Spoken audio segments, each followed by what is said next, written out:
livro de Salmos 116, apenas o verso 12, que é bem conhecido de cada um de nós. Salmos 116, verso 12. Vamos ficar de pé.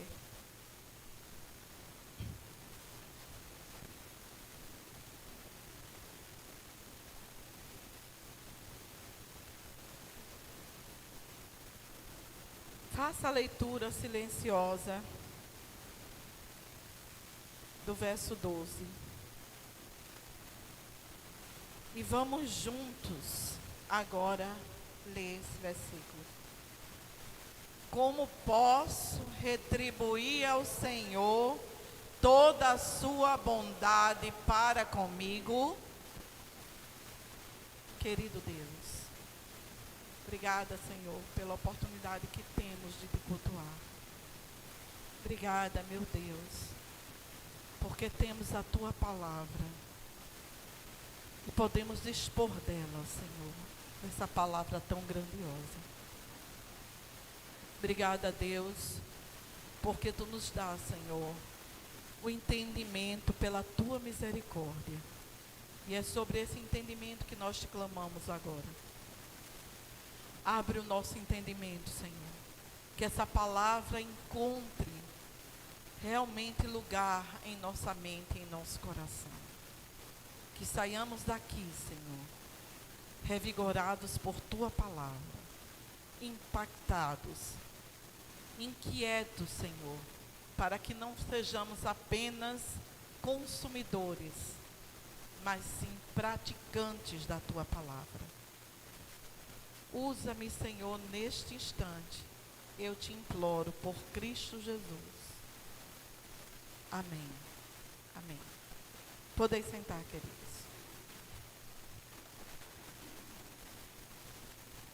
Na versão, vamos dizer assim, mais tradicional, a gente conhece muito esse versículo.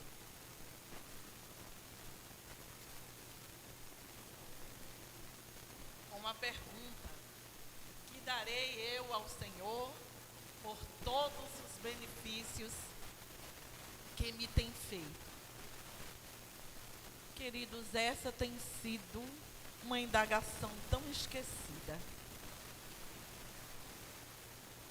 Cada vez mais é comum percebermos o quanto as pessoas fazem isso de forma diferente. As pessoas sentem que Deus tem a obrigação de lhe abençoar. E falam com Deus como se Ele fosse um ser para quem a gente dá ordem, para quem a gente ordena e Ele obedece. Mas esse não é o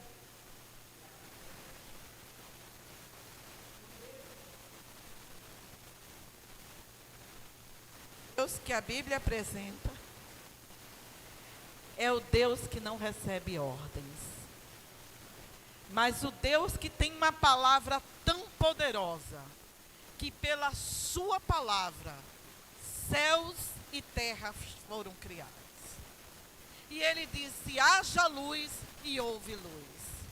E ele disse: haja separação entre águas e terra, e assim foi feito.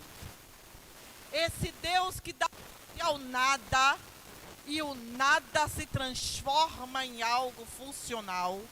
Esse Deus que dá ordem ao vento, ao mar, à tempestade, e cada um se recolhe, é o Deus que não vai aceitar ordens minha ou sua.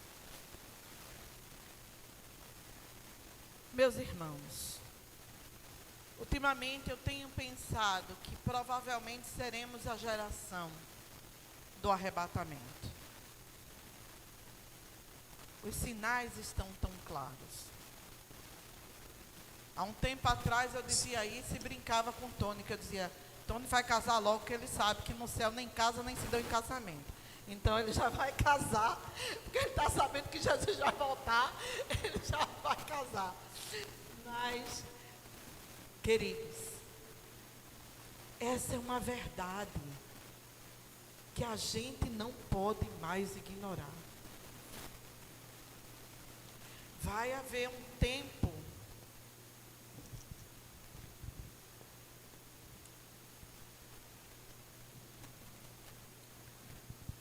chegará o tempo em que acontecerá o som de trombeta e esse céu vai se abrir. E do Oriente ao Ocidente não ficará ninguém de pé.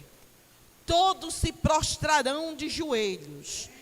Toda língua irá confessar. Aquela que mais desfez do Senhor Jesus, de joelho, dirá que Ele é o Senhor para a glória de Deus Pai. Porque essa palavra é fiel. Não é mais tempo de dormirmos, irmãos. Estamos vivendo o tempo que a palavra diz, aquele que está limpo, limpe-se mais, santifique-se mais. E aquele que está sujo, pode se sujar, continue se sujando. Já estamos neste tempo. Não é mais tempo do sono, não é mais tempo de dormir. Olhem as igrejas, queridos. Não tem sinais maiores do que esse.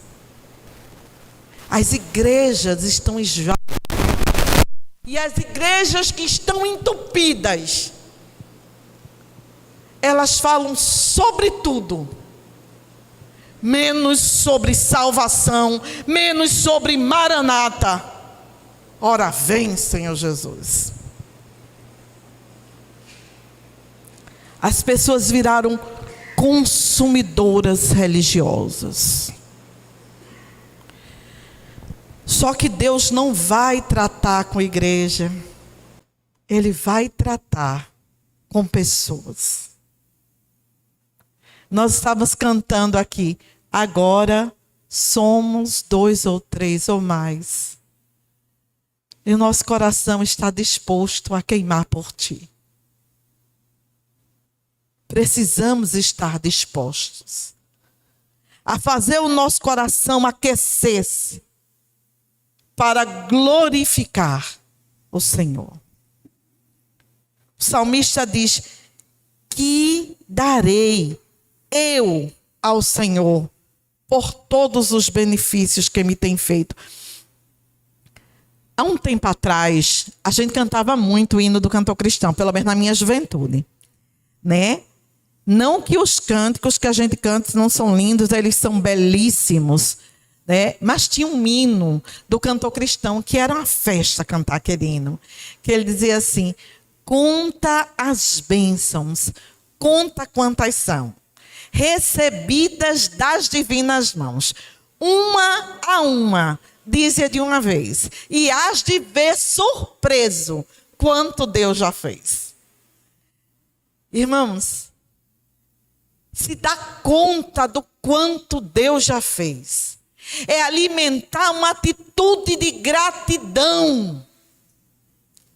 A gratidão nos torna devedores.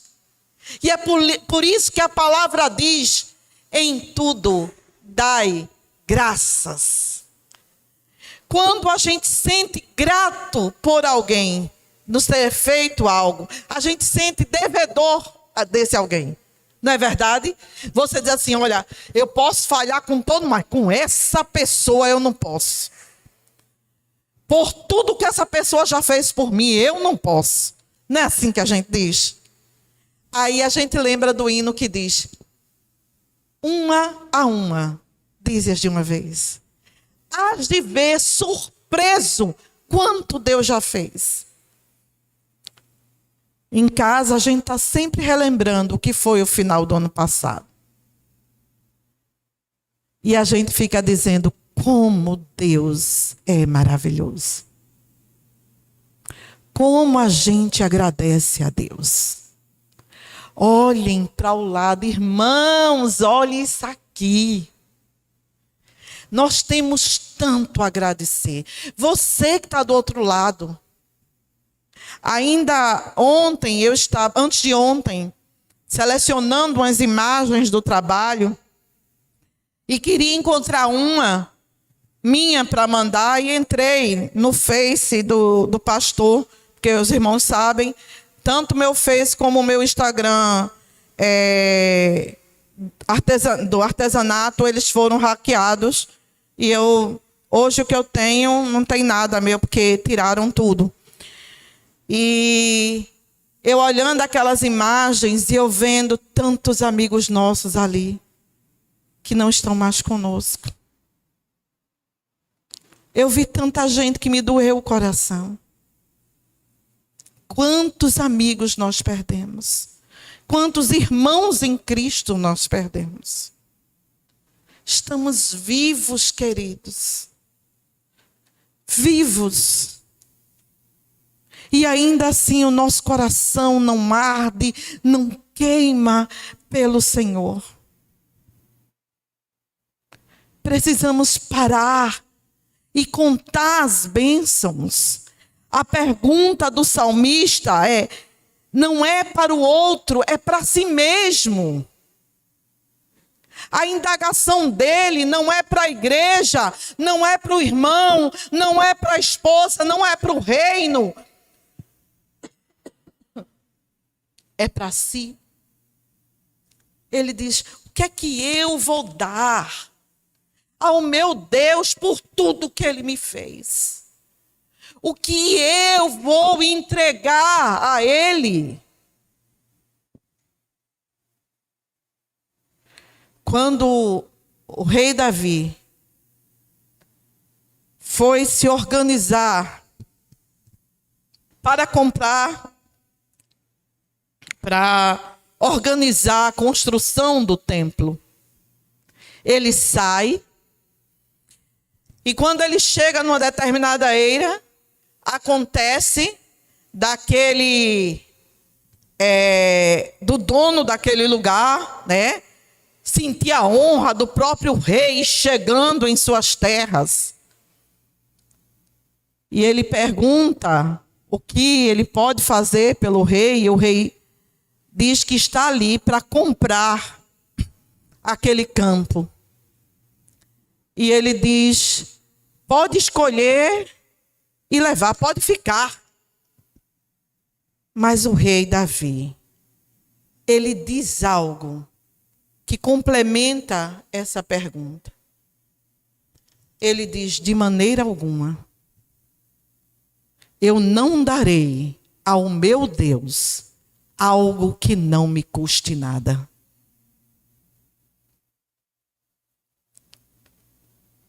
Vocês entendem a grandiosidade disso? Isso foi dito antes de Jesus. Antes de Jesus vir. Davi já tinha consciência que é preciso. Não dá para Deus apenas o sobejo. Ah, não, sobrou, esse eu dou. Ah, isso não vai fazer falta, já está usado, já está isso aí eu dou. Não é esse o conselho.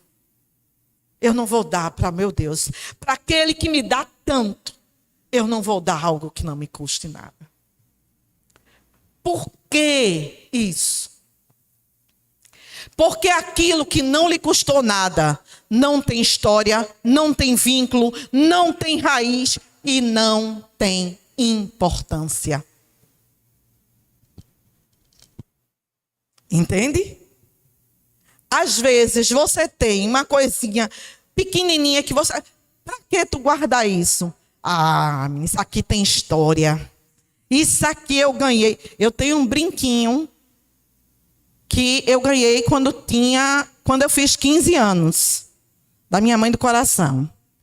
E eu tenho até hoje ele quebrou, mas eu continuo com ele lá, porque tem uma história, tem um significado para mim. é preciso aplicar o coração naquilo que damos para Deus. Vocês entendem quando a palavra diz: tenho, porém, contra ti uma coisa, que deixastes o primeiro amor.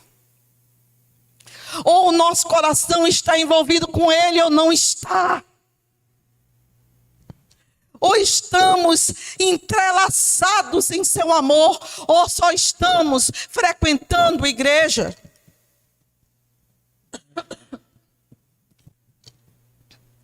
A Bíblia, de uma ponta a outra, ela nos aponta que é preciso o amor que sintamos por Deus, pelo Senhor Jesus, tem que estar arraigado dentro de nós, enraizado em nós.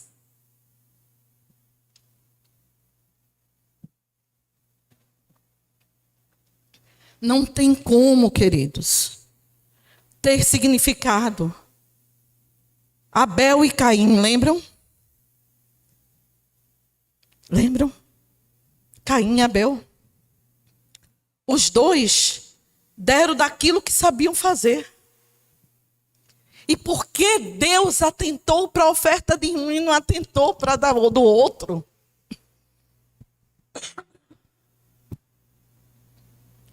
Deus não vai ser colaborador de nossos papéis, de nossas encenações. Deus quer de nós autenticidade, porque Ele é verdade. Ele é vida. E Ele quer de nós isso. Não tem como. É preciso, queridos, fazermos essa pergunta. O que é que eu vou dar ao meu Deus?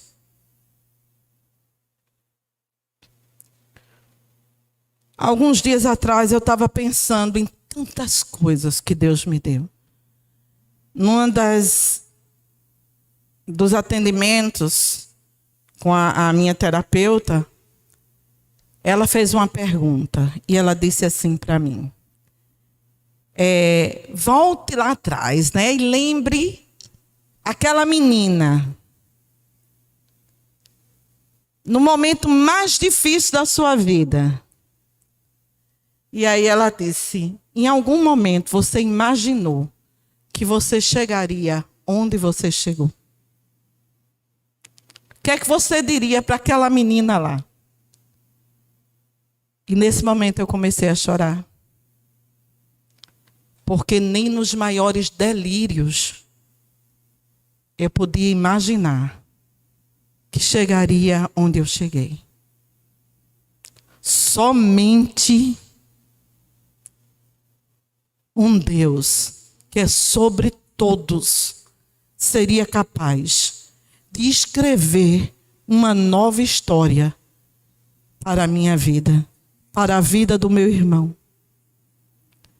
E quando eu olho para ele, eu digo que eu tenho vontade, mas fiquem tranquilos, irmãos, eu não vou fazer, porque eu sei que não é esse o meu dom, mas às vezes eu digo assim: meu irmão, se eu tivesse coragem, eu iria cantar com você aquele hino que diz assim: vê o fruto do teu trabalho, alegra-te sobre mim. Porque quando eu olho para mim, para meu irmão, na perspectiva humana, nós não seríamos absolutamente nada. Órfãos tão cedo. Um mundo completamente diferente desse. 3 meses depois, a avó fica senil. E era um jovem de 22 anos, que eu vou dizer assim, 22 anos, a cabeça hoje deve ser a cabeça de um menino de 13, 14 anos. Porque 22 anos hoje dá nó em pingo d'água. Né? Uma adolescente rebelde de 16 para 17 anos. E uma idosa que fica senil. E Deus escreveu uma nova história. Que darei eu ao Senhor por todos? O que é que você está dando para o Senhor por tudo aquilo que Ele lhe tem feito? Não olhe para trás com saudade. Olhe para trás para contar as bênçãos e ser agradecido. Dê ao Senhor não o sobejo. Dê ao Senhor aquilo que tem valor. Oferte ao Senhor o que tem valor. Oferte ao Senhor a sua vida. Mas Regina, eu já sou crente. Eu não estou falando de religião. Eu estou falando de algo mais profundo. É mais do que um estilo de vida. É algo mais profundo do que somente uma teoria. É uma forma de se dirigir, de se guiar, de viver nessa terra.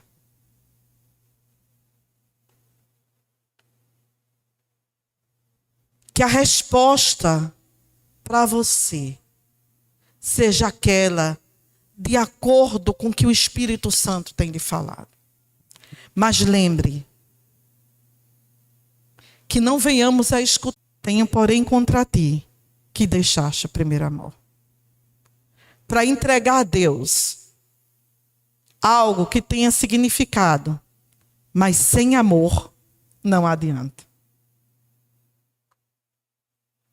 Quando Abraão foi imolar seu filho Isaque, ele estava entregando não apenas algo extremamente importante, era a resposta de uma promessa, era a sua perspectiva de futuro, era seu sonho, era seu tudo. Ali ele fez sua escolha. Que nós estamos escolhendo entregar ao Senhor. O salmista responde e diz: tomarei o cálice da salvação e invocarei o nome do Senhor. Tomarei o cálice da salvação. É linda a palavra de Deus, né? Tomarei o cálice da salvação. Aí a gente vai para aquela oração do Senhor Jesus. Pai, afasta de mim esse cálice.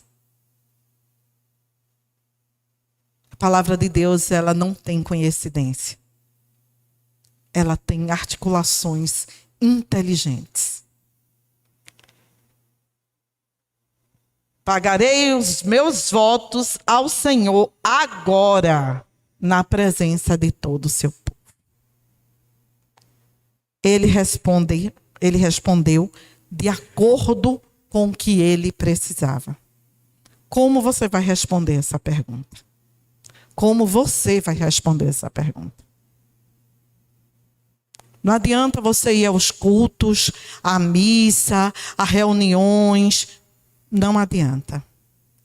Isso tudo é religiosidade. Agora, para o Deus que entregou o seu próprio filho por mim e por você, o que você vai entregar? O que você vai dar? É importante pensarmos. A palavra de Deus diz: Deus não é menino.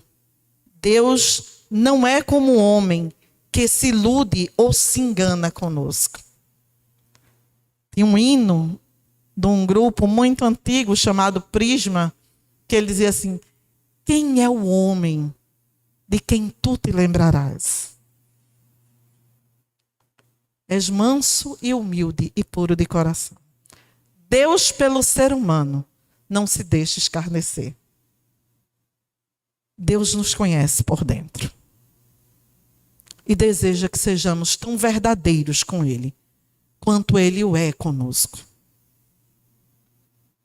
Precisamos ter clareza para conversar com Deus. Sentar e falar para Deus onde nós estamos errando. A gente vai de novo para o Apocalipse, quando ele diz: lembra-te de onde caíste, arrepende-te. Essa é a hora da gente lembrar onde a gente caiu, se arrepender e responder aquela pergunta que estava ali. O que é que eu vou dar ao meu Deus? O que é que você vai dar ao seu Deus? O tempo está próximo. Fomos comprados por um preço que não tem tamanho. A vida do Senhor Jesus. Fomos lavados por seu sangue. E o que vamos entregar a Deus? Olhe para você e tenha certeza. Uma nova história o Senhor já escreveu. E o que você vai entregar a Ele? Que você possa encontrar resposta para a sua pergunta. Para a pergunta que Deus nos faz. E que Ele nos abençoe.